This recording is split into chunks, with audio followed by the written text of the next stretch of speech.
जय हिंद दोस्तों। आज हम क्या करने वाले हैं, अभी संडे टेस्ट हुआ था हमारा, तो जो छात्रों ने टेस्ट दिया था उनके लिए हम मॉडल आंसर लेके आ रहे हैं। कैसे कैसे आंसर को सेलेक्ट करना है उस पे एनालिसिस पे वीडियो है। तो ऐसा है कि यदि आपने ये वीडियो नहीं देखा या आपने वो टेस्ट नहीं दिया है तब भी आप देख सकते हैं क्या क्वालिटी के हम क्वेश्चन डाल रहे हैं। इसके अंतर्गत जो सब्जेक्ट हमने इंक्लूड किए थे उसमें हिंदी भाषा था, छत्तीसगढ़ी भाषा था, इसके अलावा छत्तीसगढ़ विषय था, छत्तीसगढ़ का भूगोल, भारत का इतिहास, अर्थव्यवस्था, संविधान, गणित और करंट अफेयर। तो टोटल 8 विषयों पे हमारा ये टेस्ट हुआ था। 8 विषयों पे 100 क्वेश्चन का टेस्ट था। तो उस पे हमको आंसर कैसे लेना है उसको बनाएंगे। वीडियो कम समय में कवर अप हो सके इसलिए हम लोग क्या थोड़ा सा तेज एनालिसिस करेंगे। तो जैसे पहला क्वेश्चन हमारे टेस्ट में आया था, निम्नलिखित में से कौन सा एक व्यंजन जो है अघोष व्यंजन नहीं है। अघोष व्यंजन नहीं है आपको ये बताना था। तो इसका आंसर क्या होता, इसका आंसर होता का। तो ये हिंदी भाषा का है, मैडम ने हमको पढ़ाया हुआ है अच्छे से। अघोष व्यंजन क्या होता है, सघोष व्यंजन क्या होता है, जो प्राणवायु के आधार पे होता है, जिसमें कम ताकत लगती है उसको हम बोलते हैं अघोष व्यंजन, जिसको बोलने में ज्यादा ताकत लगती है उसको बोलते हैं सघोष व्यंजन। ये जो होता है प्राणवायु के आधार पे होता है, तो उसी से आता है। दूसरा क्वेश्चन है, रवि पेड़ से कूद गया, इसमें कौन सा कारक है। तो इसका आंसर क्या आएगा, अपादान कारक। जैसे हम पढ़ते हैं ना, कर्ता कारक ने कर्म कारक को, करण कारक से, अपादान कारक से। तो जो अपादान कारक रहता है वो वियोग के लिए रहता है। वियोग मतलब क्या है, जैसे आप किसी एक जगह से आपका जो है जगह निकल रही है और आप उसको छोड़ के जा रहे हो, जैसे पेड़ के पत्ते टूट गए, रवि पेड़ से कूद गया, राम साइकिल से गिर गया। तो जब भी वियोग होता है वस्तुओं को तब कौन सा लगता है, अपादान कारक लगता है। ये भी मैडम पढ़ाई हुई है। इसके बाद आता है बचपन में कौन सी संज्ञा है। तो बचपन एक भावना है, तो भाववाचक संज्ञा होगी। बचपन में कौन सी संज्ञा होगी, भाववाचक संज्ञा होगी। ये हिंदी विषय के जो है हमारे क्वेश्चन चल रहे हैं, ऐसे ही आगे बाकी विषयों के भी हैं। 100 क्वेश्चन है टोटल। इसके बाद बोल रहा है किसी का दिल हमारी वजह से दुखना नहीं चाहिए, इसमें कौन सा सर्वनाम है। तो अनिश्चयवाचक है, क्योंकि किसी का दिल बोल रहा है, हम ये नहीं बता पा रहे हैं कि किसका। तो प्रश्न उठता है और उत्तर नहीं मिलता तो अनिश्चयवाचक सर्वनाम आता है। ऐसे फिर छत्तीसगढ़ी भाषा के क्वेश्चन शुरू होते हैं। राम उठिस औ हुआ, बाजार जाए भर निकल पड़े। इस वाक्य में औ किस प्रकार का अव्यय है। तो समुच्चय बोधक अव्यय है। याद रखिएगा कौन सा है, समुच्चय बोधक अव्यय है। इसके बारे में पूरा डिटेल पे हम लोगों ने पढ़ाया है। यदि आपको क्लास से जुड़ना है तो हमारी क्लास में आप जुड़ सकते हैं ऑनलाइन, उसका भी लिंक मैं दे दूंगा।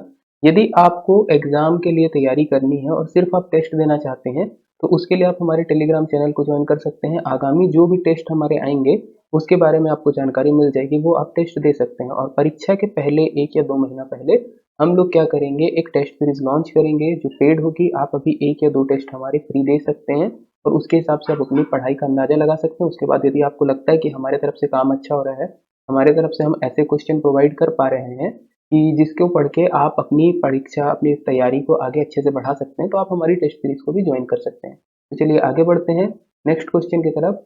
बोल रहा है टूरी भात लान देवा में कौन सा कारक है। टूरी बर भात लान देना में कौन सा कारक है, तो संप्रदान कारक है। ये भी छत्तीसगढ़ी भाषा का ही है, कारक वाला। इसमें खुर्सी में कौन सी संज्ञा है, तो जातिवाचक संज्ञा है। ऐसी हमन भात खाथन में कौन सा सर्वनाम प्रयोग हुआ है, तो पुरुषवाचक सर्वनाम जो है प्रयोग हुआ है। यदि हम आगे बढ़ते हैं नेक्स्ट क्वेश्चन में, तो जुन्ना किस प्रकार का विशेषण है, ये पूछा था। तो जुन्ना किस प्रकार का विशेषण है, गुणवाचक विशेषण है। लकर धकर कामला निपटा, इस वाक्य में लकर धकर क्या है, लकर धकर क्या है, तो लकर धकर क्या है, क्रिया विशेषण है। तो क्रिया विशेषण क्या होता है, ऐसा विशेषण जो क्रिया के रूप में प्रयोग किया जाए। एक क्रिया और विशेषण का मिला जुला रूप। तो 10 क्वेश्चन हमारे हो गए हम। ऐसे ही बात करेंगे हम लोग, क वर्ग को किस नाम से जाना जाता है। ये हिंदी भाषा का क्वेश्चन है, क वर्ग को किस नाम से जाना जाता है। छत्तीसगढ़ी भाषा में भी सेम आएगा, तो कंठव्य नाम से जाना जाता है। क वर्ग मतलब क ख ग घ घ अंगा, ये जो चलता है 5 वर्ण, इसमें तो ये कहाँ से निकलते हैं, हमारे कंठ से निकलते हैं। क ख ग घ अंगा आप देखोगे तो कंठ से निकलेगा, इसलिए इसको कंठव्य जो है अपना व्यंजन या वर्ग कहा जाता है। फिर हमारी बात शुरू होती है, हम लोग मैथ्स के कुछ क्वेश्चन करेंगे। तो मैथ्स के क्वेश्चन को यदि देखा जाए तो जैसे पहला क्वेश्चन है, आप मेरे ऊपर देख सकते हो, जस्ट पीछे है। कहता है यदि नीता का वेतन गीता के वेतन से 25% अधिक है तो बताइए गीता का वेतन नीता के वेतन से कितना प्रतिशत कम है। तो ये अधिक और कम वाला क्वेश्चन है, आर अपॉन 100 प्लस आर और आर अपॉन 100 माइनस आर लगा के बना सकते हो, या फिर हम लोग सीधा सीधा करेंगे। क्या बोलता है, नीता का वेतन गीता के वेतन से 25% अधिक है। तो मैं लिख देता हूँ गीता का वेतन कितना है, 100। तो नीता का कितना हो जाएगा, ये हमने क्लास में किया है बहुत तेजी से, 125। अब पूछ क्या रहा है, गीता का वेतन नीता के वेतन से कितना कम है। तो कैसे करेंगे, 100 माइनस 125 बटे 125 इंटू 100। इसको यदि हम लोग सॉल्व करेंगे तो कितना मिलेगा, माइनस ऑफ 25 बटे 125 इंटू 100। और यदि इसे सॉल्व करेंगे तो 25 एकम 25, 25 पंच 125, 5 एकम 5, 5 बीसम 100, माइनस 20 आएगा। माइनस क्या दिखाएगा, माइनस दिखाएगा कमी। तो 20% कम है, तो आंसर क्या आएगा हमारा ऑप्शन बी। तो ऑप्शन बी हो जाएगा सेम आंसर हमारा है, सही आंसर। कितना प्रतिशत कम होगा? 20% कम होगा। फिर क्वेश्चन बोल रहा है यदि एक संख्या में 25% की वृद्धि कर दी जाए और प्राप्त संख्या में 25% की कमी कर दी जाए तो उसके अंतिम रूप से कितना परिवर्तन होगा? तो ठीक हम लोग क्लास में करे हैं कि सेम डाटा अगर बढ़ता है और सेम डाटा यदि कम होता है तो हमेशा हमको क्या मिलता है? कमी मिलती है। और कमी कितनी मिलती है? तो आर स्क्वायर अपॉन 100 मिलती है। बेसिक मेथड से भी हम लोग किए हैं, अभी जो क्वेश्चन है हमको कम टाइम पे बनाना है इसलिए मैं थोड़ा तेज बना रहा हूँ। तो आर स्क्वायर बाई 100 करेंगे तो 25 का स्क्वायर बटे 100 मतलब 625 और 625 बटे 100 मतलब 6.25%। तो 6.25% की कमी हो जाएगी। तो आंसर क्या आएगा? डी। ऐसे ही नेक्स्ट क्वेश्चन की तरफ अगर हम बढ़ते हैं, बोलता है यदि किसी वस्तु के विक्रय मूल्य में 20% की कमी की जाने पर उसमें 80% की वृद्धि हुई, तद अनुसार उसकी बिक्री पर कुल कितने प्रतिशत प्रभावित हुई? तो इसके लिए मैंने कैसे बताया था, पहले आपको मानना है 100 रुपये मूल्य था टिकट का और 100 टिकटें बिकी, तो कितना कमाता वो? 100 इंटू 100 मतलब 10,000। अब जो है 20% मूल्य में कमी हो गया मतलब 80 रुपये में टिकट बेच रही है और बिक्री 80% की वृद्धि हुई मतलब कितना हो गया? 180। ये वाला क्वेश्चन हम लोगों ने क्लास में किया है तो गुणा कर देते जल्दी जल्दी। 18 का पहाड़ा याद नहीं होगा तो चलो 8 से कर लेते हैं। 8 अट्ठाई 64, 8 एक कम 8 6 14, 144 के बाद डबल जीरो, तो डायरेक्ट दिख रहा है। पहले 10,000 था, फिर यहाँ पे कितना हो रहा है? 14,400। तो प्रतिशत वृद्धि बोलेंगे तो कैसे निकलेगा? 14,400 माइनस 10,000 बटे 10,000 इंटू 100। इसको सॉल्व करेंगे तो हमको कितना मिलेगा? 44%। तो 44% हमको पॉजिटिव आंसर मिलेगा, तो 44% की वृद्धि हुई है। याद रखिएगा एग्जाम में कम जगह रहती है तो उसी हिसाब से कम कम जगह पे हम लोग बनाने की कोशिश कर रहे हैं ताकि कम जगह पे हमारा जो क्वेश्चन जल्दी जल्दी बन सके। फिर जैसे नेक्स्ट क्वेश्चन है, चीनी के मूल्य में 20% की वृद्धि हो जाए तो कोई गृहिणी उसके खपत में कितने प्रतिशत की कमी करे कि बजट ना प्रभावित हो? तो इसके लिए हम लोग क्या फॉर्मूला लगाते थे? R upon 100 plus R into 100। ये लगता था प्रतिशत कमी के लिए कितना प्रतिशत खर्च कम करना पड़ेगा, तो आर कितना अपने पास 20, तो 20 बटे 100 प्लस 20 मतलब 120 इंटू 100। इसको सॉल्व करेंगे तो 20 एक कम 20, 20 का 120, 100 बटे 6। तो 100 बटे 6 पता है हम लोगों को कितना मिलता है? 16 सही 2 बटे 3। तो 16 सही 2 बटे 3 प्रतिशत पे हमारा आंसर आ जाएगा। तो ऐसे ही जो सारे क्वेश्चन है ये सेकंड्स में भी बन जाते हैं। तो चलिए आगे बढ़ते हैं हम लोग नेक्स्ट क्वेश्चन की तरफ। फिर क्वेश्चन आता है किसी वृत्त की परिधि में 50% की कमी कर दी जाए तो उसके क्षेत्रफल में कितने प्रतिशत की कमी होगी? तो परिधि में 50% बोले तो चाहे परिधि रहे, चाहे त्रिज्या रहे, चाहे व्यास रहे, सेम होता है। तो त्रिज्या में भी 50% की कमी हो जाएगी। फिर हमको क्या करना है? डायरेक्ट निकालना है फॉर्मूले से। पहले बेसिक मानेंगे फिर लंबा मानेंगे। आंसर कितना आएगा? 75। यहीं से जब आप निकालते हैं, पहले मान लीजिए त्रिज्या थी 100, अब 50% की कमी कर दी है तो कितनी हो गई? 50। तो 100 से अगर करते तो पाई आर स्क्वायर मतलब पाई इंटू 100 का स्क्वायर मतलब 2 बार शून्य। अब यहाँ पे कितना हो जाता है? पाई इंटू 50 का स्क्वायर मतलब 2500। दिख रहा है पहले 10,000 था, अभी कितना हो गया? 2500 हो गया। तो कितना कम हुआ है?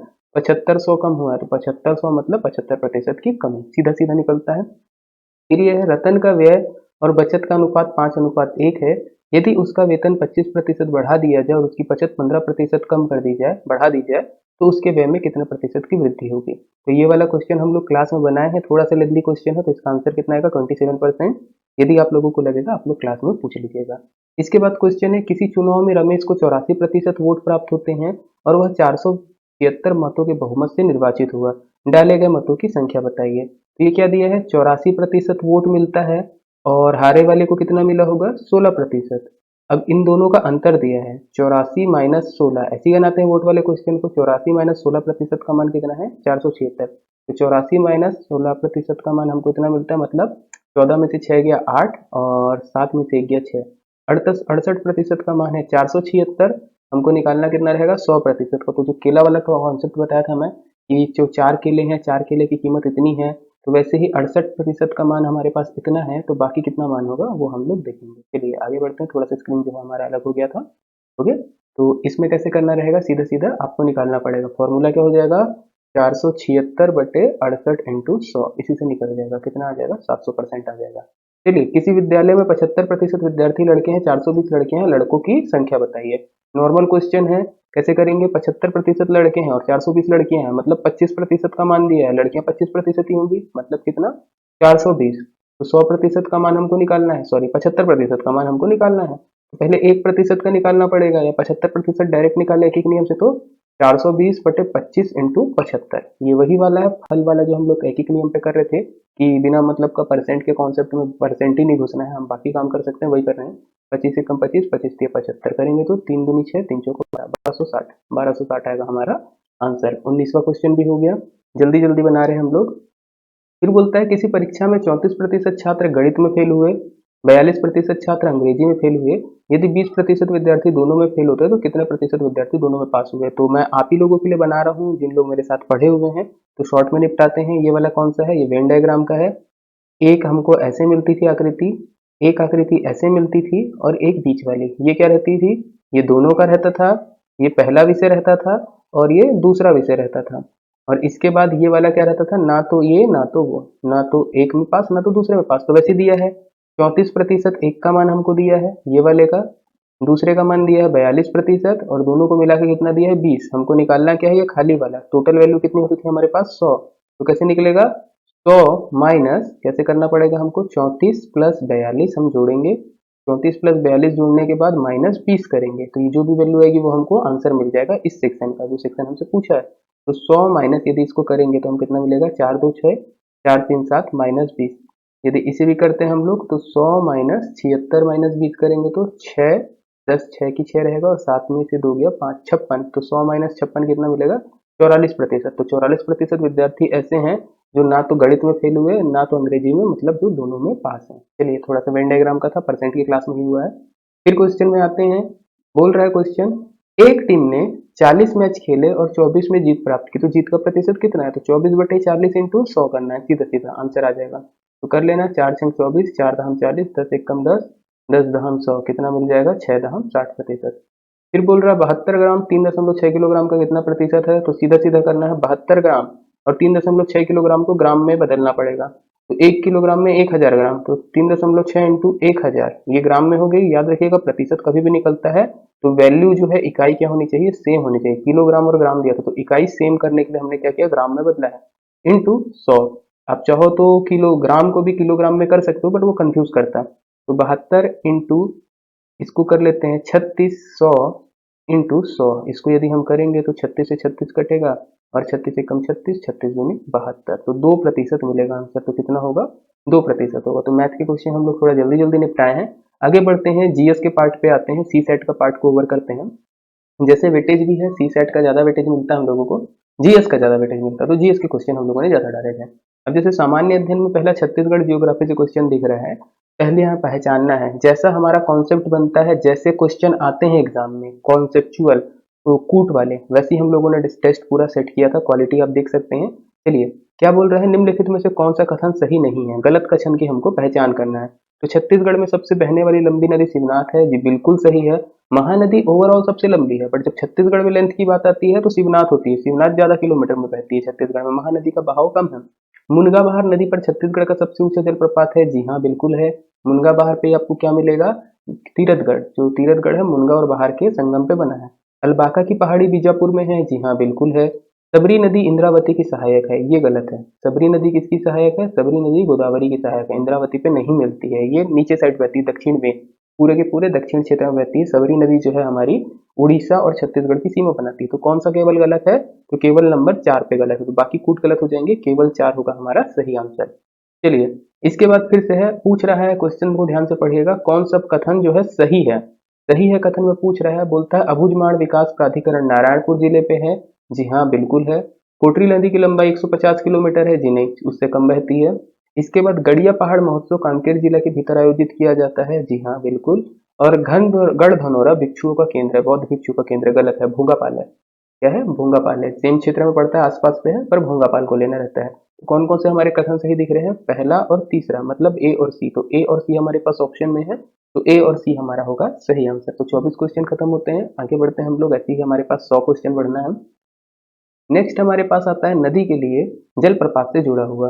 तो देखिएगा इधर ABCD है और इधर 1 2 3 4। क्वेश्चन को थोड़ा सा ध्यान से बनाइएगा, ऑप्शन कैसे सेट है, देखिए इधर 1 2 3 4 नंबर लिखा है और इधर जलप्रपात में ABCD लिखा है। ऑप्शन कैसे सेट है, पहले का A, दूसरे का B, तीसरे का C, मतलब आपको इधर से देखते हुए लगाना है। तो जैसे हमको पता है रानीदाह जलप्रपात कहाँ पाया जाता है, जसपुर पे, तो पहले का हमारा क्या बनेगा, D। इसके बाद यदि बात करा जाए नीलम सराय जलप्रपात की, तो नीलम सराय जलप्रपात हमको कहाँ पर मिलता है, बीजापुर में, तो दूसरे का ए या ए का दूसरा, तो दूसरे का ए ऐसी बात करेंगे पिंजारिन जलप्रपात, तो पिंजारिन जलप्रपात हमारा होता है कांकेर में, तो कांकेर का हो जाएगा हमारा तीसरे का सी। और चौथा जो मड़वा जलप्रपात बचता है वो बस्तर पे आ जाएगा, तो चौथे का बी। तो पहले का डी, दूसरे का ए, तीसरे का सी, चौथे का बी, ये होगा हमारा फाइनल आंसर। तो ये थोड़ा सा कॉम्प्लिकेटेड क्वेश्चन था, इसको बनाइएगा, लेवल थोड़ा कठिन था। इसके बाद क्वेश्चन नंबर 26, रामानुज प्रताप सिंह किस रियासत के राजा थे? तो कोरिया रियासत के राजा थे। ये बेसिक क्वेश्चन है, इनके बारे में हम लोग एक व्यक्तित्व परिचय जल्द ही लेके आएंगे। चलिए आगे बढ़ते हैं। रामगढ़ की पहाड़ी की खोज किस इतिहासकार ने की थी? ये छोटा सा क्वेश्चन है। रामगढ़ की पहाड़ी सब जानते हैं, सरगुजा जिले में है, बट खोज किसने की थी इसमें कंफ्यूजन हो जाती है। कौन करते हैं? कर्नल आउसले। क्या है? बार बार रॉबर्टसन, शंकर तिवारी, रमेंद्रनाथ मिश्र, ये 3-4 लोगों का नाम आपको बार बार सुनने मिलेगा। ये इतिहास में पूरा है, तो कर्नल आउसले ने की थी, याद रखिएगा। फिर आता है गोबर पुहरानी त्योहार किस जगह के लिए प्रसिद्ध है, किस जगह का प्रसिद्ध है? तो ऑप्शन में फरसगांव था, नहीं है, नारायणपुर नहीं है, केसकाल नहीं है। ये एक तहसील में मनाया जाता है। इस तहसील का नाम मैं आप लोगों के लिए छोड़ रहा हूँ, इसको आप लोग मुझको कमेंट पे बताएंगे। यदि आप लोग देख रहे हैं, आगे बताएंगे आप कमेंट पे कि क्या है। और अगर नहीं बनेगा तो आप हमसे पर्सनली कंसल्ट कर सकते हैं, हम लोग आपको बता देंगे। चलिए आगे बढ़ते हैं। नेक्स्ट क्वेश्चन आता है, निम्नलिखित में से कौन सा स्थान केंद्र संरक्षित स्मारक नहीं है? तो इसके बारे में यदि बात करा जाए तो गढ़धनोरा है। बारसूर का जो बत्तीसा मंदिर है ये राज्य संरक्षित है, तो सीधा सीधा आंसर हमारा क्या होगा? बारसूर का बत्तीसा मंदिर, बाकी को देखने की जरूरत नहीं है। फिर क्वेश्चन आता है, विश्व की प्राचीनतम नाट्यशाला कहाँ पर स्थापित की गई है? तो सीता बेंगरा में थी वो। विश्व की प्राचीनतम नाट्यशाला बोला जाता है अशोककालीन है, सीता बेंगरा की गुफा, जोगी मारा की गुफा, इन्हीं सब में रहता है। देवदासी वगैरह के इसमें कॉन्सेप्ट आएंगे, आप देख सकते हैं, उसको पढ़ सकते हैं सरगुजा के इतिहास में। नेक्स्ट क्वेश्चन की तरफ यदि हम बढ़ते हैं, क्वेश्चन नंबर 31, निम्नलिखित में से कौन सा स्थान रामगमन पथ का हिस्सा नहीं है? तो सीतामढ़ी हरचौका है, पंचवटी है, रामाराम है। जटायु शिला को नहीं दिया गया है, तो इसके लिए हमने एक सेपरेट वीडियो लास्ट ईयर बनाया था, और से 3-4 महीना पहले का वीडियो होगा। आप जा सकते हैं दिसंबर जनवरी का देखने के लिए। श्री राम वनगमन पथ का एक वीडियो हमारा डेडिकेटेड बना हुआ है, मेरा ही है, उसमें पूरा चीजें उस पर आप पढ़ सकते हो कौन सी 9 जगहों को लिया गया है। तो जटायु शिला उसमें शामिल नहीं है। तो जब भी हम कोई भी चीज की योजना करते हैं, कुछ भी करते हैं, हमको डिटेल एनालिसिस करना जरूरी रहता है। फिर आते हैं, छत्तीसगढ़ का प्राचीनतम रेल मार्ग कौन सा है? प्राचीनतम रेल मार्ग कौन सा रहेगा हमारा? मुंबई हावड़ा। राजनांदगांव में जो बनता है छत्तीसगढ़ का, तो शुरुआत होती है नागपुर, नागपुर से गोंदिया, गोंदिया से राजनांदगांव को पहले जोड़ा जाता है डोंगरगढ़ होते हुए। तो वही सारी चीजें हैं जो आगे आगे चलती है। प्राचीनतम कभी बोलेगा तो हमको मुंबई हावड़ा लेना है छत्तीसगढ़ का। फिर छत्तीसगढ़ में और क्वेश्चन क्या है, त्रिपुर सुंदरी माता का मंदिर किस जिले में है? तो त्रिपुर सुंदरी माता का मंदिर है कांकेर जिले में। तो ये भी हमको एक वीडियो में मिल जाएगा, बकायदा हमने क्लास में पढ़ाया है, एक वीडियो भी है हमारी है। तो बस्तर के प्रसिद्ध मंदिर करके है, तो उस वीडियो में आपको ये टॉपिक दिखेगा, बस्तर के प्रसिद्ध मंदिर पे जब कांकेर था, तो कांकेर के त्रिपुर सुंदरी माता के बारे में हम लोगों ने डिस्कस किया है वहां पे। चलिए फिर आते हैं आगे, जसपुर नगर किस लिए प्रसिद्ध है? तो जसपुर नगर का भी हमने एक वीडियो डाला था जिसमें बताया था जसपुर नगर या जसपुर तहसील पर्टिकुलर चाय के बागान के लिए प्रसिद्ध है। तो चाय के बागान थे वहां पे, और पुरातात्विक एक स्तंभ था या पुरातात्विक संग्रहालय है जिसके लिए जसपुर नगर प्रसिद्ध है, तो ये हो जाएगा। बाकी टमाटर की खेती बोलेंगे तो लुड़ेगा आ जाएगा हमारा। नाशपाती के लिए आपका बाकी चीजें आ जाएंगी जो वहां पे मिलता है। तो ये सारी चीजें अलग अलग तहसील, जसपुर अलग अलग तहसील जो है अलग अलग चीजों के लिए प्रसिद्ध है। तो बागीचा नाशपाती के लिए हो जाएगा, टमाटर के लिए लुड़ेग हो जाएगा। इस प्रकार से जो जसपुर नगर है वो चाय के बागानों के लिए प्रसिद्ध होता है। चलिए आगे बढ़ते हैं, निम्नलिखित में से कौन सा एक दूसरे से भिन्न है? थोड़ा सा डिफिकल्ट क्वेश्चन है। सूरजपुर बलरामपुर, दंतेवाड़ा कांकेर, बिलासपुर रायपुर, और सरगुजा और बस्तर। तो इसमें क्या पूछने की कोशिश कर रहा है? देखिएगा 2-3 कॉन्सेप्ट लग सकते हैं। जो बेहतर कॉन्सेप्ट है ये हम करते हैं उसके हिसाब से, क्या बोलते हैं, हमारी जो जियोग्राफी है, जियोग्राफी के हिसाब से। तो यदि हम देखा जाए तो बिलासपुर और रायपुर ये दोनों क्या है? छत्तीसगढ़ के मैदान का हिस्सा है, तो ये दोनों एक साथ आएंगे। दंतेवाड़ा और कांकेर ये बस्तर तरफ के इलाका जो है अबुझमाड़ू वाला, उसमें आएंगे ये साथ में। सूरजपुर बलरामपुर, ये सूरजपुर वाला जो एरिया है, सरगुजा वाला क्षेत्र जो है हमारा, चांग फकार रीजन, इसमें आएंगे। सरगुजा और बस्तर की बात की जाए तो सरगुजा अलग रीजन में आता है, चांग फकार वाले में आता है। हमारा बस्तर जो है वो अलग रीजन पे आता है। तो ये ऐसे भी बोल सकते हो, एक ऊपर है एक नीचे है, अलग अलग संभाग पे भी आप पकड़ सकते हो। तो इस प्रकार से क्या हो जाएगा, ये अलग हो जाएगा। वैसे संभाग वाला नहीं पकड़िएगा, नहीं तो बिलासपुर और रायपुर भी कंफ्यूज करेगा। तो जो मेन इसका आंसर होगा कैसे होगा हमारा, हमने इसको सेट किया है किस हिसाब से कि जो आपको जो जिले हैं या प्राकृतिक प्रदेश का विभाजन है उसके हिसाब से सेट होता है। चलिए नेक्स्ट क्वेश्चन की तरफ बढ़ते हैं। क्वेश्चन है, नारंगी नदी किस जिले को स्पर्श नहीं करती? तो नारंगी नदी निकलती कोंडागांव से, तो कोंडागांव को तो स्पर्श करेगी ही करेगी, और बस्तर को स्पर्श करती है। दंतेवाड़ा को ये स्पर्श नहीं कर पाती, दंतेवाड़ा को स्पर्श करने के पहले ही जो है ये हमारी इंद्रावती में विलीन हो जाती है। चलिए आगे बढ़ते हैं, फिर से सही जोड़ी का क्वेश्चन है हमारे पास। कैसा सेट है फिर से देखिएगा, पहले एक साइड आपको नंबर दिया है और अल्फाबेट दूसरे साइड है, जैसे ऑप्शन में सेट है वैसा। तो यदि बात करते हैं बस्तर विश्वविद्यालय, तो बस्तर विश्वविद्यालय का नाम हमने महेंद्र कर्मा कर दिया है, तो चौथे का हमको क्या मिलेगा, ए। ऐसी सरगुजा विश्वविद्यालय की बात करी जाए, तो सरगुजा विश्वविद्यालय का नाम हमने क्या कर दिया है, गाहिरा गुरु के नाम पर कर दिया है, तो पहले का B. Bilaspur university, Bilaspur university का नाम हमने क्या कर दिया है, बिलासपुर यूनिवर्सिटी हमने उसका नाम कर दिया है अटल बिहारी वाजपेयी। तो दूसरे का आपको मिलेगा सी। तो ओके, देख लेते हैं हमारे पास दूसरे का सी है, ओके है दूसरे का सी। और लास्ट रायपुर में कौन सा है, तो रायपुर में रविशंकर है, सबको पता है रविशंकर यूनिवर्सिटी रायपुर पे है। तो ये जो हमको ऑप्शन सेट होगा कुछ इसी प्रकार से सेट होगा, तीसरे का डी। तो पहले का बी, दूसरे का सी, तीसरे का डी, चौथे का ए। ऑप्शन कौन सा सेट होता है हमारा, ऑप्शन सेट होता है ऑप्शन नंबर सी। तो यदि ये क्वेश्चन आपको पसंद आ रहे होंगे तो प्लीज वीडियो को लाइक करिएगा, शेयर करिएगा, आप कोशिश करिएगा। आप यदि जुड़ना चाहते हैं हमसे तो आप हमसे कांटेक्ट कर सकते हो, पूरी कांटेक्ट डिटेल रहेगी। आप हमारे टेलीग्राम चैनल, व्हाट्सएप ग्रुप सभी को ज्वाइन कर लीजिए। अगले वाले जो भी टेस्ट होगा उसके बारे में आपको जानकारी वहाँ से मिल जाएगी। आगे बढ़ते हैं, इतिहास के क्वेश्चन शुरू होते हैं। तो इतिहास में जैसे पहला क्वेश्चन है, बोलता है सिंधु घाटी सभ्यता के अंतर्गत घोड़े के अस्थि पंजर किस स्थान पर मिले हुए हैं। तो ये क्वेश्चन बार बार पूछा जाता है, कहाँ पर मिलते हैं, सुरकोतड़ा में। सुरकोतड़ा में क्या मिलता है, घोड़ा, ऐसे याद रखना, सुरकोतड़ा में क्या मिलता है, घोड़ा मिलता है। तो सुरकोतड़ा से घोड़ा याद आ जाएगा। फिर सामवेद के अध्ययनकर्ता को क्या कहा जाता है, तो सामवेद, सामवेद में क्या था, गीत संगीत। तो गीत गाने वाले कौन है, गीत गाता है, तो गीत गाता मतलब उद्गाता। तो ट्रिक्स होती है कुछ याद करने की, मैडम बताती है हमारी क्लास में साथ साथ में ये सारी चीजें, ताकि आपको याद हो जाए। तो सामवेद में गीत गाने वाले तो उद्गाता हो जाएगा। फिर आते हैं थोड़े से डिफिकल्ट फूट वाले क्वेश्चन पे, फिर से हम लोग, बोलता है मानव तो कथ सत्य कथन का चयन कीजिए। मानव द्वारा प्रयोग की गई प्रथम धातु तांबा है, जी हाँ बिल्कुल है। ऋग्वेद की रचना उत्तर वैदिक काल में हुई है, नहीं, ऋग्वेदिक रचना उत्तर वैदिक काल पे नहीं हुई है, बाकी सारे जो वेद हैं उनकी रचना हुई है। सिंधु घाटी की सभ्यता के लोग मिस्र, मेसोपोटामिया, बहरीनी आदि सभ्यताओं के संबंध रखते थे, जी हाँ रखते थे। रावी नदी का नाम प्राचीन में क्या है, परुष्णी था, ये सही है। तो पहला, तीसरा, चौथा मतलब ए, सी और डी हमारे सही होते हैं, ऑप्शन बी होगा हमारा आंसर। चलिए आगे बढ़ते हैं। नौपाषाण कालीन स्थल है, मेहरगढ़ भी है, बुर्ज भी है, गुफराल भी है, तो क्या हो जाएगा हमारा सभी। नौपाषाण कालीन स्थल हमारे क्या है, सभी के सभी हैं। आगे बढ़ते हैं हम लोग नेक्स्ट क्वेश्चन की तरफ। बोला जाता है निम्नलिखित में से कौन सा कथन सही नहीं है। सही नहीं है कथन को डिसाइड करना है, मतलब गलत कथन को जो है हमको डिसाइड करना है। तो पहिए का आविष्कार नौपाषाण काल पे हुआ, जी हाँ। ओल्डी हवा से धान के प्राचीनतम साक्ष्य प्राप्त हुए, जी हाँ। वैदिक काल की सबसे छोटी इकाई कुल थी, हाँ सही है। सिंधु घाटी सभ्यता में नगर नियोजन ग्रिड पद्धति पर आधारित था, सही है, सारे पॉइंट सही है। तो अगर हमको पूछ क्या रहा है सही नहीं है, तो हमको क्या मिल रहा है, सभी कथन सही है, ऑप्शन डी होगा हमारा सही आंसर। हम चलते हैं आगे, संविधान के क्वेश्चन हमारे शुरू होते हैं। तो संविधान के क्वेश्चन जैसे शुरू होते हैं, पहला बोलता है कल्याणकारी राज्य की अवधारणा का संबंध संविधान के किस भाग से है। तो कल्याणकारी राज्य की अवधारणा राज्य के नीति निर्देशक तत्व भाग 4 में आता है। तो भाग 4 के राज्य के नीति निर्देशक तत्वों को कल्याणकारी के राज्य की अवधारणा कहा जाता है। तो कौन सा होगा हमारा भाग 4, ऑप्शन सी। नीति निर्देशक तत्व को न्यायालय द्वारा परिवर्तनीय न होते हुए भी देश के शासन में मूलभूत माना गया तथा इन सिद्धांतों को लागू करना राज्य का कर्तव्य होगा, किस अनुच्छेद में प्रावधान है। देखिए हम आर्टिकल सब पढ़ते हैं, बट आर्टिकल एक्चुअल में बेयर एक्ट में क्या लिखा है ना, वो नहीं पढ़ते तो गड़बड़ हो जाते हैं। तो यही चीज बेयर एक्ट में लिखा रहता है।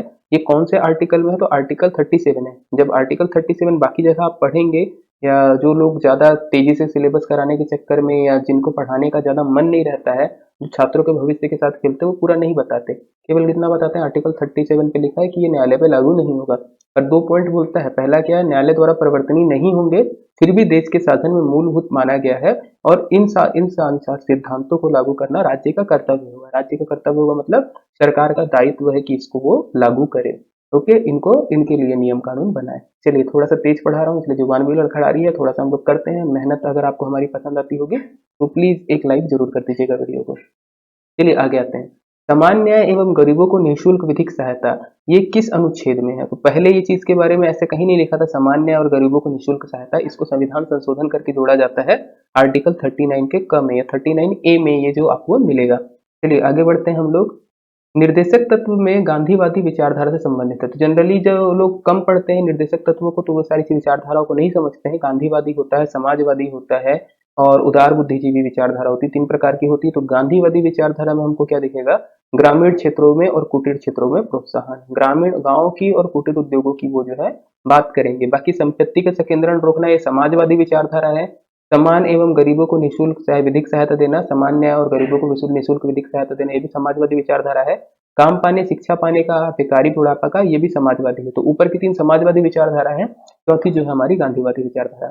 फिर आते हैं, लोगों के लिए उत्तरदायी कोई भी मंत्रालय संविधान के भाग 4 में वर्णित उपबंधों की अवहेलना नहीं कर सकता। यह कथन किसका है, तो किस महान पुरुष ने ये कथन को बोला है कि भाग 4 में जो भी कथन उपबंधित है उनको कोई भी मंत्रालय जो है इसको अवहेलना नहीं कर सकता। कौन सा मंत्रालय, जो लोगों के लिए उत्तरदायी है। तो ये बोला जाता है संविधान निर्मात्री सभा के सदस्य अल्लादी कृष्ण स्वामी अय्यर द्वारा। तो जनरली जब हम लोग मेंस की पढ़ाई करते हैं तो मेंस में ये सारी चीजें हमको लिखने के लिए बताई जाती हैं, बट प्री में नहीं बताई जाती।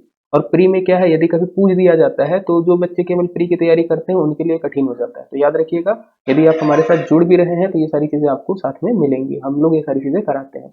चलिए नेक्स्ट क्वेश्चन की तरफ बढ़ते हैं।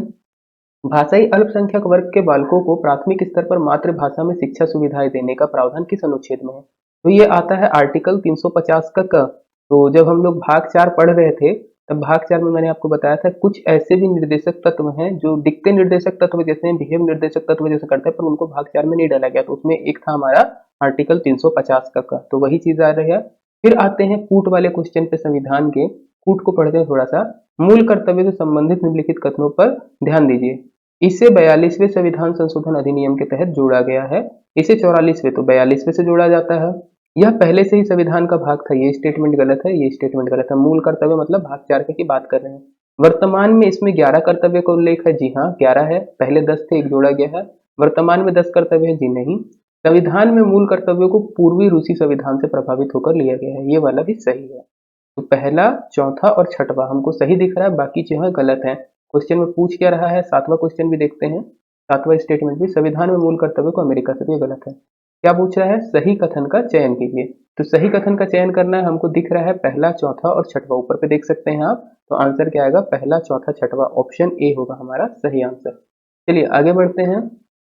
मूल कर्तव्यों को समय के संबंध में निम्नलिखित कथनों पर ध्यान दीजिए। क्या है, यहाँ पे थोड़ा सा मिसप्रिंट होगा। मूल कर्तव्यों के संबंध में, समय हटा दीजिएगा। मूल कर्तव्यों के संबंध में निम्नलिखित कथनों पर ध्यान दीजिए। मूल कर्तव्य के बारे में ही पूछ रहा है फिर से क्वेश्चन। सरदार स्वर्ण सिंह समिति की सिफारिश पर मूल कर्तव्यों को जोड़ा गया था, जी हाँ बिल्कुल, ये वाला कथन सही है। इस समिति ने कुल 8 मूल कर्तव्यों को जोड़े जाने का सुझाव दिया था, ये बात भी सही है। इस समिति ने कुल 10 मूल कर्तव्यों को जोड़े जाने का सुझाव दिया था, गलत है। समिति द्वारा सुझाए गए सभी सुझावों को मान लिया गया था, यह कथन गलत है। हमने बताया था क्लास में कितने थे, 3 को नहीं मानता है। इस समिति द्वारा सुझाए गए कुछ सुझावों को नहीं माना गया, ये वाला कथन सही है। तो 3 को नहीं मानते हैं, तो पहला, दूसरा और पांचवा ये हमारा जो है सही हो रहा है। क्या बोल रहा है, सही कथन का चयन कीजिए। तो पहला, दूसरा, पांचवा, ऑप्शन बी होगा हमारा सही आंसर। चलिए फिर क्वेश्चन में आता है, अनुच्छेद 12 के तहत राज्य की परिभाषा में शामिल है। ये वाला क्वेश्चन बार बार उठेगा, राज्य की परिभाषा हमको अच्छे से क्लियर होना चाहिए, क्या राज्य की परिभाषा में शामिल है, क्या नहीं है। तो जैसे इसमें पूछ रहा है, भारत की सरकार और संसद शामिल होता है, राज्य सरकार विधानमंडल होता है, सभी स्थानीय प्राधिकारी होते हैं, अन्य प्राधिकारी होते हैं, तो चारों चीजें होती हैं। तो उपरोक्त सभी आएगा जो राज्य की परिभाषा में शामिल होते हैं। यही 4 चीजें जब हम क्लास में पढ़ रहे थे तो बताए थे, पहले, दूसरे, तीसरे में कोई दिक्कत नहीं, क्लियर रहती चीजें। जो चौथा है उसमें क्लियर नहीं रहता, तो कोर्ट केस होता है, कोर्ट बताता है कि किसको लेना है किसको नहीं लेना है। इसमें अपवाद भी हमको बहुत सारी चीजों के दिखते हैं। चलिए हम लोग थोड़ा सा आगे बढ़ते हैं और स्पीड को और बढ़ाते हैं। 50 क्वेश्चन हो गए, 51 के आसपास पहुंचते हैं। राज्य की परिभाषा में क्या शामिल नहीं है, तो राज्य की परिभाषा में जब हम कर रहे थे क्लास में, एनसीईआरटी शामिल नहीं था, उपभोक्ता संघ भी शामिल नहीं था, वक्फ बोर्ड भी शामिल नहीं था, न्यायालय भी शामिल नहीं था। सबसे पहले मैंने बताया था कि कुछ काटो ना काटो, न्यायालय को पहले काटना, राज्य की परिभाषा में नहीं आता। तो इसमें क्या है, फिलहाल सभी जो है वो शामिल नहीं है। एनसीईआरटी और न्यायालय में सबसे पहले दिखता है, कंफ्यूजन कहाँ होती है, वक्फ बोर्ड और राष्ट्रीय उपभोक्ता संघ में। चलिए थोड़ा सा और संविधान के क्वेश्चन देखते हैं। बोलता है, विधि के समक्ष समता के अधिकार के संबंधित तथ्यों पर ध्यान दीजिए। यह ब्रिटिश मूल से उद्धित सिद्धांत है, आर्टिकल 14 की बात कर रहा है। विधि के समक्ष समता का जो सिद्धांत आता है ब्रिटिश मूल से उद्धित है, जी हाँ बिल्कुल है। ब्रिटिश न्यायवादी एबी डाइसी ने दिया है, जी हाँ एबी डाइसी ने दिया है। किसी व्यक्ति के पक्ष में विशिष्ट अधिकारों की अनुपस्थिति की बात करता है, हाँ बिल्कुल करता है। नकारात्मक संबंध लिए हुए, जी हाँ, ये चारों पॉइंट इसके सही है, नकारात्मक संबंध लिए हुए। तो जब हम लोग आर्टिकल 14 कर रहे थे तो विधि के समक्ष समता का अधिकार और विधियों का समान संरक्षण, ये दोनों की बात करते बहुत डिटेल पे गए थे हम लोग। तो वहां पे जो चीजें थी वही है। जैसे विधियों के समान संरक्षण को बोलेंगे तो क्या हो जाएगा, वो अमेरिका से लिया जाएगा। इसमें क्या रहता है कि सभी व्यक्तियों को समान कानून का संरक्षण प्राप्त होगा और वो सकारात्मक संबंध लिए। तो सकारात्मक कैसे होता है, नकारात्मक कैसे होता है, हमने क्लास में एकदम डिटेल पे काम किया हुआ है। चलिए आगे बढ़ते हैं। अभिव्यक्ति की स्वतंत्रता किन आधारों पर प्रतिबंध लगाया जा सकता है। तो अभिव्यक्ति की स्वतंत्रता पर देश की एकता अखंडता, आर्टिकल 19 का 2। अभिव्यक्ति की स्वतंत्रता पर प्रतिबंध 19 के 2 पे आता है। देश की एकता अखंडता पे लगाया जा सकता है, राज्य की सुरक्षा को देखते हुए, सार्वजनिक आदेश, तीनों को देखते हुए लगाया जा सकता है। तो आंसर क्या होगा, उपरोक्त सभी। फिर आते हैं, दोष सिद्धि के विरुद्ध संरक्षण के अधिकार में शामिल है भूतलक्षी प्रभाव, दोहरे दंड से मुक्ति, स्वाधीन संसद, नहीं, तीनों शामिल है। 22 में होता है हमारा टी 20 के 3 पॉइंट, तीनों पॉइंट के बारे में बोल रहा है। और तीनों पॉइंट का क्या है, ये वाला कठिन वाला शब्द दिया है। जब हम लोग इजी शब्द लेके कर रहे थे, भूतलक्षी प्रभाव क्या होता है बताया था, दोहरे दंड से मुक्ति क्या होता है बताया था, स्वाधिसंसन नहीं, ये तीनों वर्ड को हमने नॉर्मल लैंग्वेज पे भी किया है। बट जब एग्जाम में क्वेश्चन पूछेगा तो हो सकता है ऐसे ही क्वेश्चन दे कठिन करके शब्द को, तो वो चीज देख लीजिएगा, हमने कठिन शब्द भी लिखे हुए हैं। चलिए नेक्स्ट बढ़ते हैं हम लोग। जीने के अधिकार में मरने का अधिकार को शामिल किया गया है, ये एक कथन है। आर्टिकल 21 जीने का अधिकार, क्या इसमें मरने का अधिकार शामिल है, हमने केस पढ़ा हुआ है बहुत सारे। तो कथन सही है, कथन सही नहीं है, कथन तो सही है, मतलब कुछ हद तक मरने के अधिकार को शामिल किया गया है, कथन सही नहीं है, ये पॉइंट गलत है। और ऑप्शन देखते हैं, निष्क्रिय इच्छा मृत्यु को ही स्वीकार किया गया है, ये पॉइंट सही लग रहा है। निष्क्रिय इच्छा मृत्यु तथा आत्महत्या दोनों को स्वीकार किया गया। तो जब हम लोग केस पढ़ रहे थे तो बताए थे, पहले क्या था, आत्महत्या को माना गया था कि हाँ मूल अधिकार होना चाहिए, बट बाद में केस बदल जाता है और आत्महत्या को नहीं माना गया था। अलग अलग केस पढ़े थे। जो लेटेस्ट केस है हमारा अरुणा शानबाग का था, तो अरुणा शानबाग केस में क्या आया था कि निष्क्रिय इच्छा मृत्यु को स्वीकार किया गया है, मतलब पैसिव यूथेनेसिया जिसको कहते हैं। यदि कोई व्यक्ति पहले से किसी लंबी बीमारी से पीड़ित है और वो ऐसा बोलता है कि यदि मेरी ऐसी कोई कंडीशन आती है कि मैं कोमा में चले गया हूँ, मुझको वेंटिलेटर पे डाल के रखा गया है और मेरे बचने के चांसेस कम है, तो वो डॉक्टर जो है मेरे फैमिली वालों को कंसल्ट करेंगे और उसके बाद जो है मुझको आप वेंटिलेटर सपोर्ट से हटा दीजिएगा। जब मैं निष्क्रिय पड़ जाऊँ तब इच्छा मृत्यु को जो है स्वीकार किया गया। तो पैसिव यूथेनेशिया या निष्क्रिय इच्छा मृत्यु का केस इतना भी इजी नहीं है कि हर कोई कर सकता है, इसके लिए भी बहुत ज्यादा प्रोसीजर है, बट इसको दे दिया गया। तो आर्टिकल 21 के तहत ही मिलता है। निष्क्रिय इच्छा मृत्यु जो है हमारे देश में भी स्वीकार कर ली गई है। ये लास्ट ईयर 2 साल 3 साल पहले का केस है। फिर आते हैं, मजिस्ट्रेट के आदेश के बिना किसी व्यक्ति को 24 घंटे से ज्यादा गिरफ्तार नहीं रख सकते, किस अनुच्छेद में है, तो ये 22 के 2 में है। तो जब हम पढ़ते हैं तो 22 के टोटल 7 पॉइंट थे, 22 का 1 22 का 2 ऐसे करके। तो 22 के 1 में क्या था, कारण जानने का अधिकार, अपने अधिवक्ता से संपर्क करने का अधिकार। 22 का 2 में था 24 घंटे से ज्यादा गिरफ्तार नहीं करके रख सकता। यदि कोई व्यक्ति आपको 24 घंटे से ज्यादा अगर आपको पुलिस गिरफ्तार करके रखी है, मजिस्ट्रेट के सामने पेश नहीं कर रही है, तो क्या केस बन जाएगा उसके ऊपर, बंदी बनाने का। तो इसीलिए जब भी कोई भी गिरफ्तारी होती है तो 24 घंटे के अंदर अंदर मजिस्ट्रेट के सामने पेश करते हैं। बट यहाँ पे एक पेज था, क्या पेज था कि वो 24 घंटे में आप ऐसा टाइम नहीं जोड़ोगे जो यात्रा में लगा है। मतलब आपको गिरफ्तार किया गया है कहीं दूसरी जगह पे और आप गिरफ्तार करके आपको मजिस्ट्रेट के सामने तक ले जाने में ही 24 घंटे लग गए, तो वो 24 घंटे काउंट नहीं होंगे। काउंट क्या होगा, आपको पकड़ के जेल में कितना देर डाला गया है या कुछ भी जो कंडीशन है, वो यात्रा में लगा समय कभी काउंट नहीं होता। ये पॉइंट ध्यान रखिएगा। चलिए आगे बढ़ते हैं। भारत के किसी नागरिक के लिए अबाध रूप से संचरण करने का अधिकार को प्रतिबंधित किया जा सकता है। जो भी हमको मिलता है 19 के 1 के डी से अबाध संचरण का अधिकार, तो उसको हम क्या प्रतिबंधित कर सकते हैं, ये कथन सही है या नहीं है। तो जनरली जब हम अधिकार पढ़ते हैं, मैं बार बार बोलता हूँ, आर्टिकल 19 जब भी हम पढ़ते हैं, हम लोगों से गलती क्या होती है, हम सिर्फ अधिकार पढ़ते हैं, हमारे पास ये चीज है, उसकी सीमाएं नहीं पढ़ते हैं, तो यहाँ पे दिक्कत हो जाती है। तो उसकी सीमा 19 के 5 में मिलती है, तो अबाध रूप से संचरण को प्रतिबंधित कर दिया जा सकता है। तो ये कथन सही नहीं है, ये ऑप्शन गलत है। किस कारण से कर सकते हैं देखते हैं। सार्वजनिक हित और अनुसूचित जाति जनजाति को हितों को ध्यान में रखते हुए किया जा सकता है। जी हाँ बिल्कुल, सार्वजनिक हित को ध्यान में रखते हुए और अनुसूचित जाति जनजाति के हितों को ध्यान में रखते हुए कि उनके कल्चर को डिस्टर्बेंस ना हो, उनको कोई तकलीफ ना हो, इसके कारण आप अनुसूचित जाति जनजाति के क्षेत्र में जाने से रोक दिए जा सकते हो। दूसरा, सार्वजनिक नैतिकता और सार्वजनिक स्वास्थ्य को आधार पर प्रतिबंधित किया जा सकता है। जी हाँ बिल्कुल, इसके लिए मैंने 2 एग्जाम्पल बताए थे। एक मुंबई हाई कोर्ट है जो डिसीजन देता है कि जो भी व्यक्ति एड्स पीड़ित है उसके संचरण पर रोक लगा दिया था इसने। और साथ ही साथ दूसरा क्या था कि लोक व्यवस्था को ध्यान पे रखते हुए या सार्वजनिक नैतिकता को ध्यान पे रखते हुए किसी वैश्य के अबाध संचरण पर प्रतिबंध लगाया जा सकता है। ये सुप्रीम कोर्ट ने डिसीजन दिया था। तो ये दोनों को देखते हुए सी पॉइंट भी सही है, बी पॉइंट भी सही है। तो ऑप्शन डी हमारा जो है, बी और सी दोनों सही है। ये वाला पॉइंट जो है इसको मैंने जब क्लास में बताया था तो अभी कोरोना का एग्जाम्पल लेके भी मैंने इसको क्लियर किया था। चलिए आगे बढ़ते हैं। निवास के अधिकार से संबंधित सही तथ्य क्या है? तो इसमें थोड़ा सा मिसप्रिंट हुआ है, तो याद रखिएगा, एक बार है किसी भी स्थान में स्थायी रूप से और दूसरी जगह है अस्थायी रूप से। तो याद रखना है, निवास का अधिकार जो हमको मिलता है उसमें है क्या है, किसी भी स्थान में स्थायी अथवा अस्थायी रूप से निवास करने का अधिकार। आप किराया लेके भी रह सकते हो अस्थायी रूप से, या परमानेंट भी आप शिफ्ट हो सकते हो, दोनों चीज आपको मिलेगी। चलिए 60 पे आते हैं।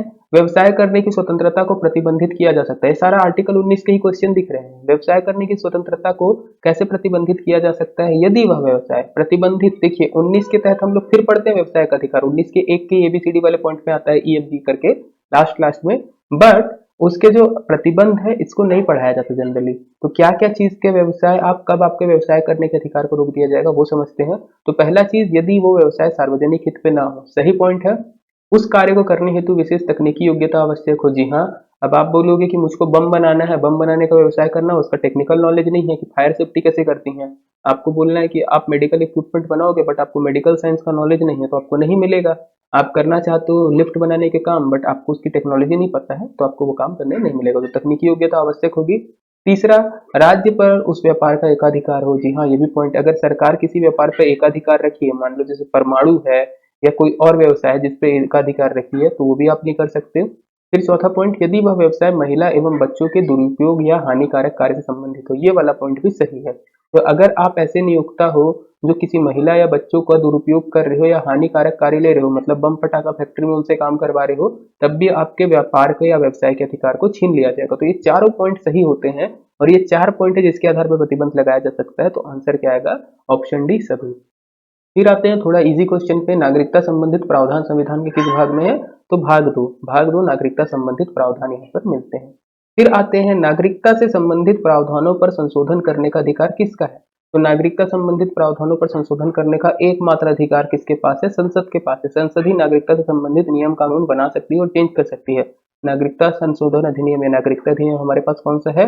1955 है, जिसमें लेटेस्ट जो है 2019 में चेंज होता है, जिसको हम लोग सीएए बोल रहे थे। तो ये वाली चीजें हम लोग पढ़ चुके हैं क्लास पे।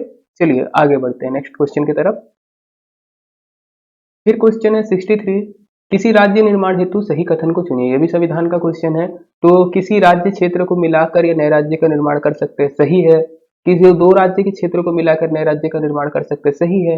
राज्य का क्षेत्रफल बढ़ा सकते हैं, सही है। राज्य का क्षेत्रफल कम कर सकते हैं, सही है। राज्य के नाम में परिवर्तन कर सकते हैं, सही है। आर्टिकल 3 है ये।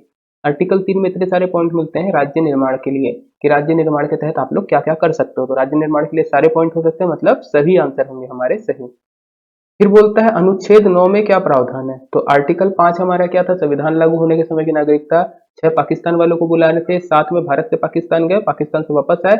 8 में क्या था? विदेशियों की नागरिकता। 9 में था नागरिकता का त्याग करना। तो नागरिकता का त्याग के लिए नागरिकता का बर्खास्त होना कैसे बताया था? तो 9 पे केवल एक ही पॉइंट था, हमको याद आ गया, तो कि यदि कोई व्यक्ति अगर स्वेच्छा से विदेशी नागरिकता धारण कर ले तो उसकी भारतीय नागरिकता समाप्त हो जाएगी। तो इसके लिए मैंने मेहुल चौकसी का नाम लिया था वहां पे, कि उसको आप देख सकते हो, डोमिनिका की जो है उसने लेके रखी हुई थी नागरिकता। तो यही वाला कॉन्सेप्ट आता है, जैसे वो कोई भी व्यक्ति दूसरे की नागरिकता लेता है, विदेश की नागरिकता लेता है, तो हमारी नागरिकता खत्म हो जाती है यहाँ भारत की। और इसके बाद मैंने और भी प्रावधान बताए थे जो आर्टिकल 9 में नहीं है, बट जो नागरिकता संशोधन अधिनियम या नागरिकता अधिनियम 1955 पे बताता है। बाकी चीजें कि 5 साल आप बाहर रहते हो, 7 साल बाहर रहते हो, जो भी प्रावधान है, देशद्रोह का मुकदमा चल रहा है, तो ये सारी चीजें भी आएगी। पर आर्टिकल 9 क्या बोलता है? केवल एक ही चीज बोलता है, अगर आपने विदेश की नागरिकता ले ली है तो आपकी नागरिकता समाप्त हो जाएगी। तो क्लियर रखिएगा। चलिए फिर संविधान का क्वेश्चन हमारे पास क्या है? प्रस्तावना में उल्लेखित शब्दों का सही क्रम बताइए। प्रस्तावना पढ़ते हैं, हम भारत के लोग भारत को संपूर्ण प्रभुत्व संपन्न समाजवादी पंथ निरपेक्ष लोकतांत्रिक गणराज्य बनाने हेतु, यही सारे वर्ड दिए हैं। तो संपूर्ण प्रभुत्व संपन्न समाजवादी पंथ निरपेक्ष लोकतांत्रिक गणराज्य, पहला ऑप्शन ही सही है। ओके, अगर आप देखोगे तो बन जाएगा। फिर प्रस्तावना से संबंधित एक क्वेश्चन और है कि मूल प्रस्तावना में कौन से शब्द नहीं थे? मूल प्रस्तावना में कौन से शब्द नहीं थे, मतलब आज जो हम प्रस्तावना पढ़ते हैं वो संशोधित है, उस पर संशोधन किया गया था। तो ऐसे कौन से शब्द जो संशोधन के पहले नहीं थे? तो समाजवादी वर्ड को बाद में जोड़ा गया था, पंथ निरपेक्ष को भी बाद में जोड़ा गया था, अखंडता को भी बाद में जोड़ा गया था। एकता और अखंडता जो आता है इसको बाद में जोड़ा गया था। तो एकता पहले से था, अखंडता बाद में जोड़ा गया था। तो ये 3 शब्द हैं, अगर आप और को भी जोड़ोगे तो 4 हो जाएगा। तो उपरोक्त तीनों शब्द, समाजवादी, पंथ निरपेक्ष और अखंडता, ये तीनों शब्द जो है बाद में जोड़े गए हैं। चलिए आगे बढ़ते हैं हम लोग। क्वेश्चन नंबर 67, किसी राज्य निर्माण प्रक्रिया के लिए गलत कथन क्या है? ये भी संविधान से संबंधित क्वेश्चन है। तो राष्ट्रपति संबंधित राज्य को इसके बारे में सूचना देंगे। जी हाँ, बिल्कुल देते हैं। पहला स्टेप यही है, राष्ट्रपति जो है एक नोटिस जारी करके सूचना देते हैं। संबंधित राज्य सूचना के पश्चात नए राज्य के निर्माण को रोकने हेतु राष्ट्रपति को अपना कारण भेज सकते हैं। हाँ, बिल्कुल भेज सकते हैं। राष्ट्रपति को राज्य द्वारा दी गई सिफारिश को मानना आवश्यक नहीं है, ये बात सही है। राष्ट्रपति माने चाहे ना माने, मतलब माने चाहे ना माने राज्य की बात, कोई फर्क नहीं पड़ता, क्योंकि क्या जनरली कोई भी राज्य नहीं चाहेगा मेरे टुकड़े हों। जैसे अब भी रिसेंट एक मुद्दा उठ रहा है, यूपी के भी 2 हिस्से करने हैं, उत्तर प्रदेश से एक पूर्वांचल निकालने की बात की जा रही है, एक अलग राज्य बनाने की। और ये अभी की सिफारिश नहीं है, ये मायावती जब मुख्यमंत्री थी तब से ये सिफारिश चले आ रही है। फिर चौथा ऑप्शन बोलता है राष्ट्रपति को राज्य द्वारा दी गई सिफारिश मानना आवश्यक है। जी बिल्कुल नहीं है, राष्ट्रपति चाहे तो माने, ना चाहे तो ना माने। तो ऑप्शन डी होगा हमारा सही आंसर। क्या बोला था? गलत कथन पूछ रहा था, तो डी ऑप्शन जो है गलत है। फिर आते हैं जनता हेतु मूल कर्तव्यों की प्रकृति कैसी है। तो ये हम लोग मूल कर्तव्य जब पढ़े थे तब मूल कर्तव्य की प्रकृति बताए थे, जनता के लिए कैसी है। तो जनता के लिए हो चाहे राज्य के लिए हो, मूल कर्तव्य हमेशा सकारात्मक होते हैं, पॉजिटिव होते हैं। चलिए फिर आते हैं नेक्स्ट क्वेश्चन पे 69 पे, मूल अधिकारों की प्रकृति राज्य हेतु कैसी है। राज्य के लिए पूछ रहा है या सरकार के लिए? तो मूल अधिकार उनको देना पड़ता है, जन पब्लिक को देना पड़ता है। नहीं अगर देंगे तो कोर्ट केस हो जाएगा, तो क्या होगा? ये निगेटिव होगा, मजबूरी में दे रहे हैं बेचारे।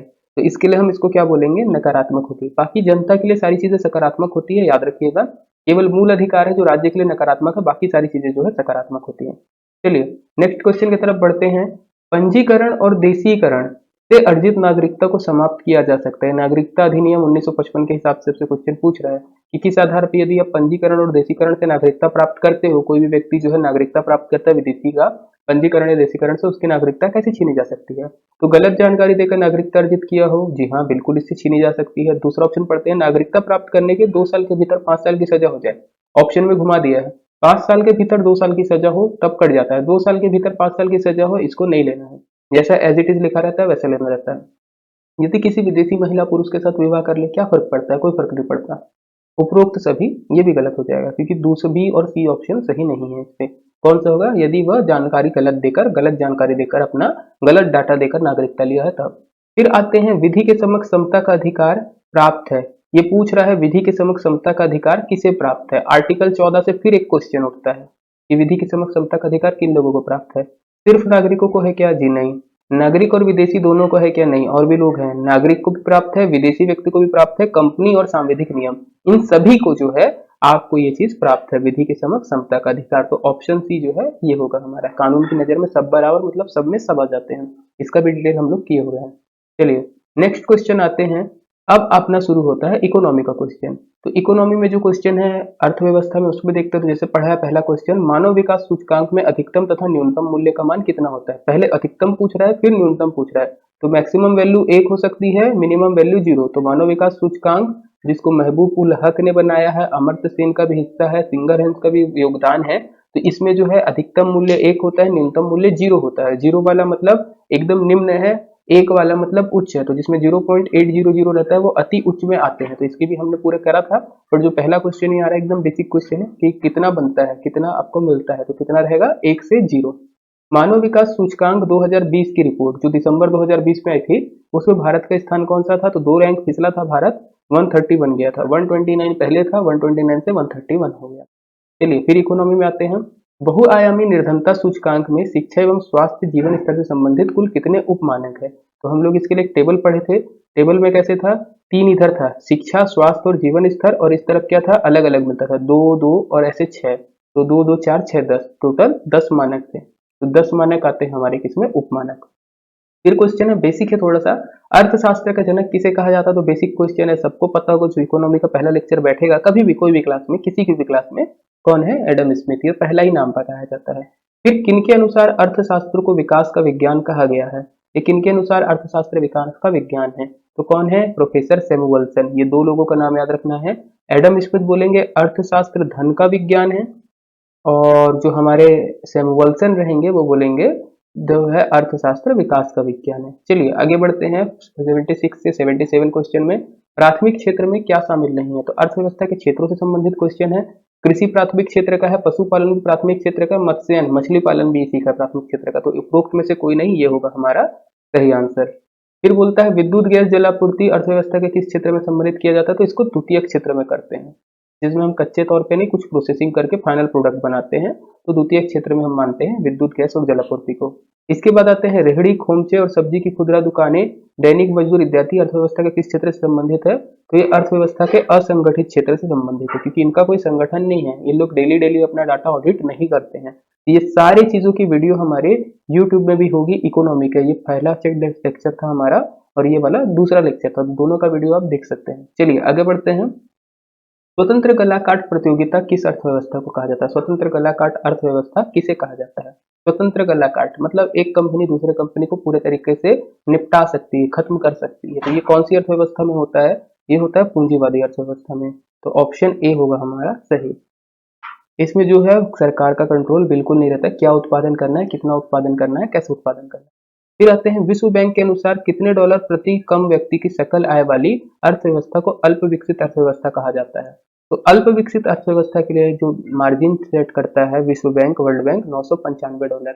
यदि किसी भी अर्थव्यवस्था में प्रति व्यक्ति सकल राष्ट्रीय आय $995 से कम है तो वो क्या होती है? अल्प विकसित अर्थव्यवस्था कहलाती है। इकोनॉमी के बेसिक क्वेश्चन थे। फिर आते हैं वे काम जिनमें उच्च परिमाण और स्तर वाले अन्वेषण शामिल होते हैं कहलाते हैं। ये कौन सा क्षेत्र में होते हैं? चतुर्थक क्रियाकलाप। ये चतुर्थक क्षेत्र है अर्थव्यवस्था के, जिसमें कॉलेज, यूनिवर्सिटी, रिसर्च लैब ये सारी चीजें आती हैं।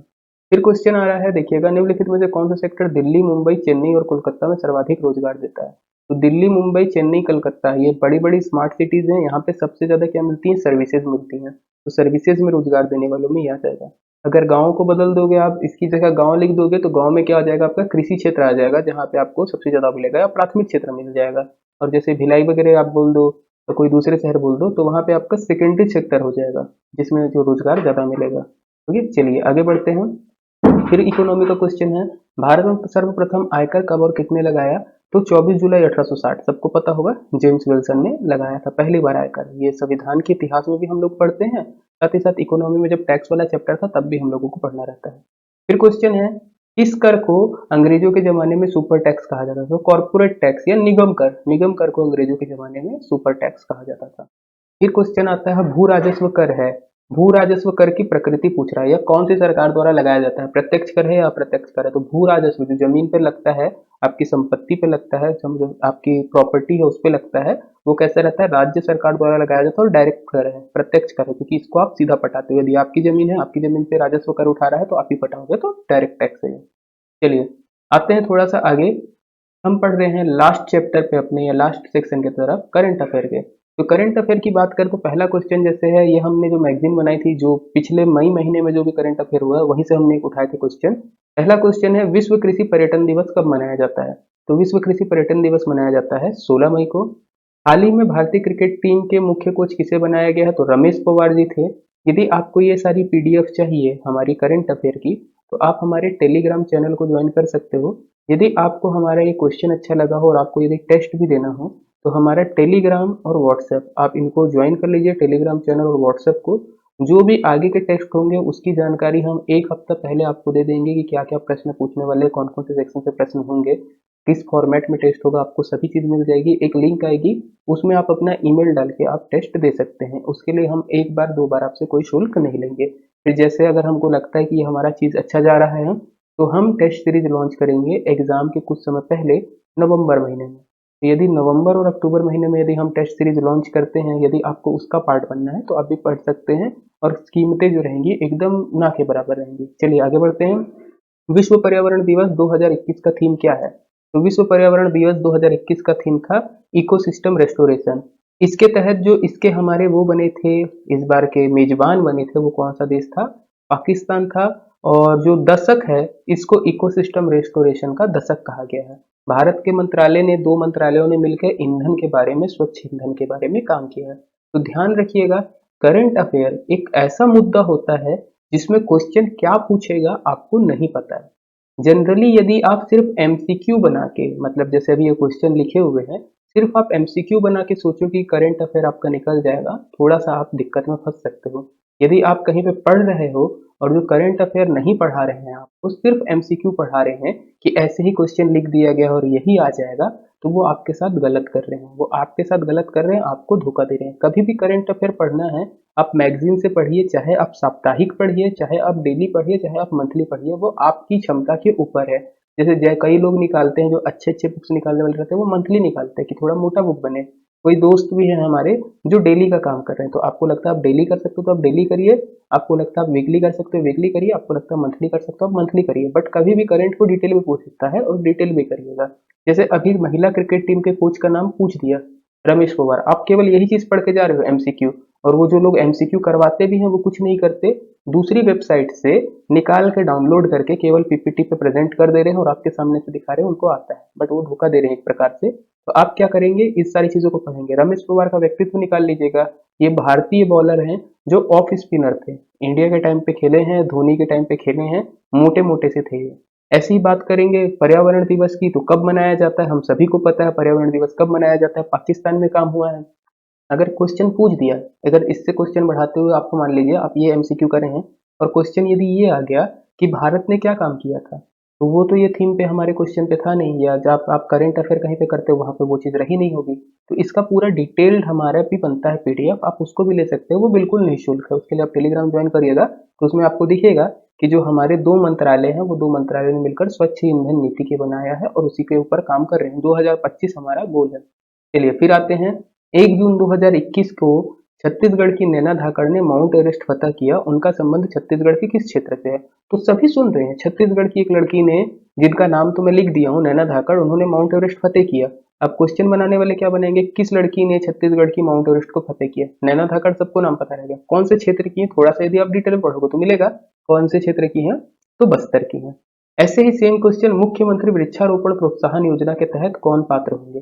तो सभी लोग डाले हुए मुख्यमंत्री वृक्षारोपण प्रोत्साहन योजना। क्या डाला हुआ है इसमें कि जो मुख्यमंत्री वृक्षारोपण प्रोत्साहन योजना है उसमें वृक्ष लगाने के बदले आपको जो है पैसे मिलेंगे 10,000 रुपए, केवल इतना हेडिंग मिलेगा। बट इसका डिटेल डीप में इस पे हमने एक वीडियो बनाया है, बकायदा हमारा जो है पूरा इसका मेंस के हिसाब से कंटेंट भी एक पीडीएफ में सेट है, आपको वो तैयारी करनी है, डिटेल पे आपको जाना है। तो डिटेल पे जाने के लिए आप टेलीग्राम ज्वाइन कर सकते हैं। इन सब का जो लिंक है मैं अपने वीडियो के डिस्क्रिप्शन पे डाल दूंगा, या आपको ऊपर आई बटन पे कहीं पे दिखता होगा, साइड में आपको दिख जाएगा ये सारी वीडियो का लिंक। तो वृक्षारोपण प्रोत्साहन योजना पे हमने बताया था क्या होंगे, तो सभी नागरिक पात्र होंगे। कैसे होंगे? अपनी अपनी संपत्ति के अनुसार या अपनी अपनी भूमि के अनुसार। ग्राम पंचायतें, नगरीय निकाय और कृषक, ग्राम पंचायतें और कृषक तो इसमें अलग से शामिल है ही है, तो सभी नागरिक आएगा। फिर चलते हैं, आगे बढ़ते हैं।